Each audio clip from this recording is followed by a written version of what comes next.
Emily Carter always said her world began in her grandparents' house.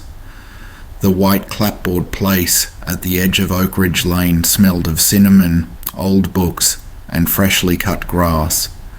It wasn't perfect, but it was steady, something her parents' house had never been.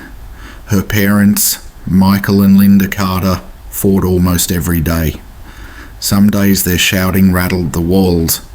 Other days it was a cold war of slammed doors and poisoned silence.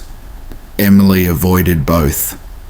At 14, she already knew love wasn't supposed to sound like breaking glass, so she found refuge with her grandparents. "Emily, you're too young to worry about grown-up problems," Grandma Maggie would whisper, stroking her hair. "You stay here with us. You'll always be safe," Grandpa Rob, tall and gentle, would wink from his recliner. "Safe as houses, Em. Nothing bad gets past me." Her younger brother, Ethan, 8 years old and still missing his front teeth, would laugh and crawl onto Grandpa's lap. Emily would watch them with something like relief. Here. She wasn't just surviving, she was living. It was raining hard the night it happened. Emily had stayed homesick, curled on the sofa with a blanket when the call came.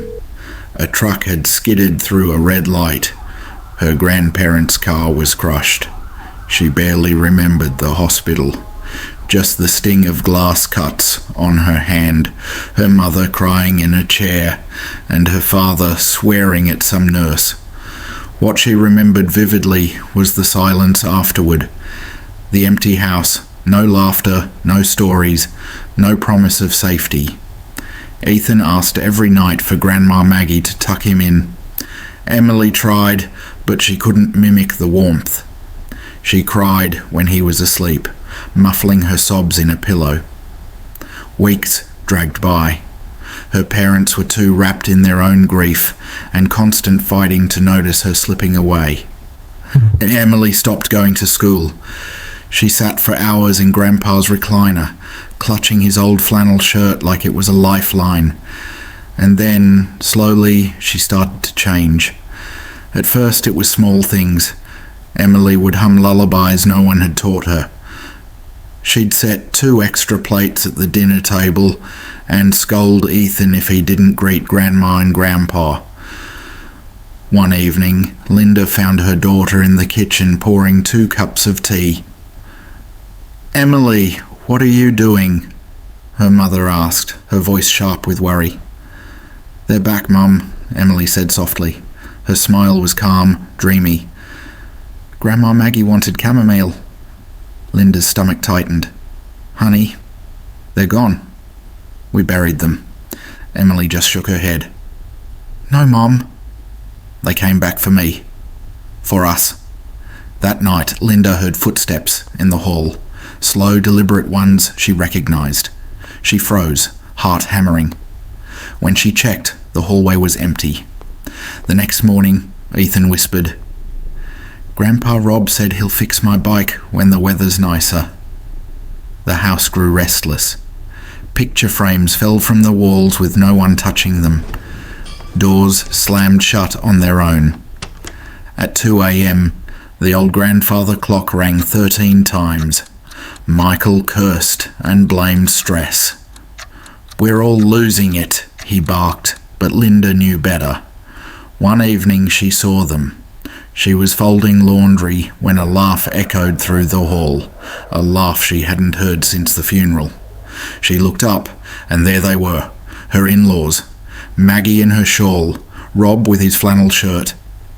Faded, smoky outlines, but them. Linda dropped the basket.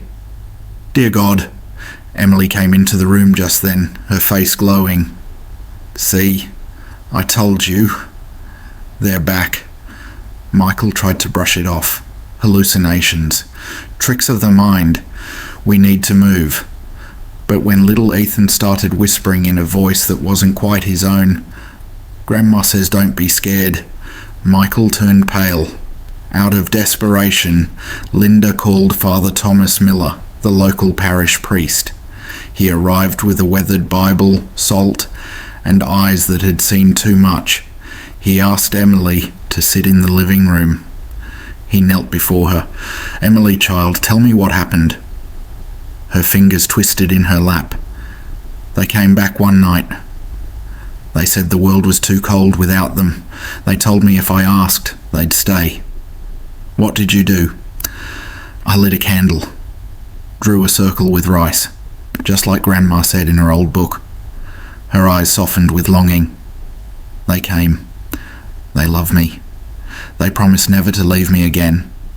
Father Thomas's face darkened. He sent the parents outside with Ethan and began his ritual. The air grew heavy as the priest chanted. Candles flickered violently. Emily sat in the middle of the room, rocking slightly, eyes glazed. At the edges of the light, two forms appeared. Grandpa Rob, Grandma Maggie. Their smiles stretched too wide. Their voices echoed wrong. "She cannot leave us," the shadows said in unison. "By the power of God, let this child be free," Father Thomas commanded, sprinkling holy water. The forms shrieked, a sound that rattled the windows and made Ethan scream from the other room. Emily's voice cut through the noise. "Stop! Don't hurt them! I called them back!" Louder, stronger. The shadows wavered. Then Emily stood, eyes black as ink. "If they go, I go," she whispered. The room exploded in chaos. Books flew off shelves, glass shattered, the walls shook. The smell of tobacco and cinnamon filled the air, sickly sweet. Linda cried, clutching Ethan. Michael shouted for the priest to stop. But Emily raised her arms and began chanting words not her own, harsh, guttural syllables pulled from the old ritual book. "No!" Father Thomas lunged forward, but something invisible shoved him back. He hit the wall hard. The shadows closed around Emily. For one brief moment, her face softened. "I'm going home," she whispered.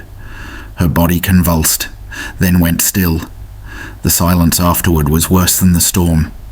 Linda fell to her knees, shaking her daughter's lifeless shoulders. "Emily, please, please wake up." Her sobs tore through the air.